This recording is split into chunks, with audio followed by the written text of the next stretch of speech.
الثالث ان یکون الرفع بالضمۃ والنصب والجر بالفتحۃ۔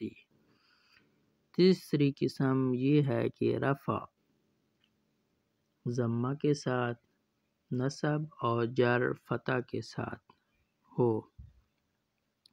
وَيُخْتَصُّ بِغَيْرِ الْمُنصَرِفِ، اور یہ قسم غیر منصرف کے ساتھ خاص ہے کعمرہ، اس کی مثال جیسے عمرہ۔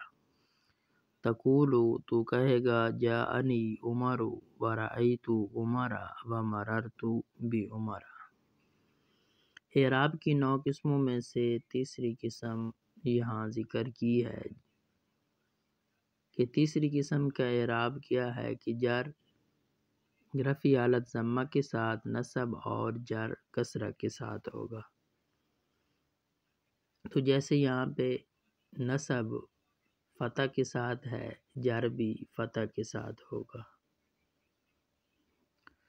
یہ اعراب لانے کی وجہ کیا ہے کہ غیر منصرف جو ہوتا ہے وہ فعل کے مشابہ ہے، اور فعل پر کسرہ نہیں آتا تو غیر منصرف پر بھی کسرہ نہیں آئے گا۔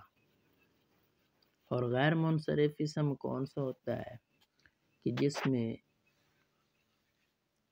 اسباب منع صرف میں سے کوئی 2 سبب یا ایک سبب جو 2 کے قائم مقام ہو وہ پایا جائے، تو اس اسم کو غیر منصرف کہتے ہیں۔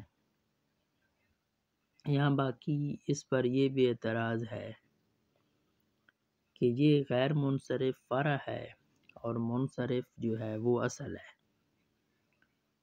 تو اس غیر منصرف جو فرع ہے اس کو اعراب بالفرع دینا چاہیے تھا، اس کو اعراب بالاصل یعنی اعراب بالحرکت کیوں دیا؟ اس کو اعراب بالفرع یعنی یہ جو اعراب بالفرع حرف کے ساتھ ہوتا ہے وہ دینا چاہیے تھا۔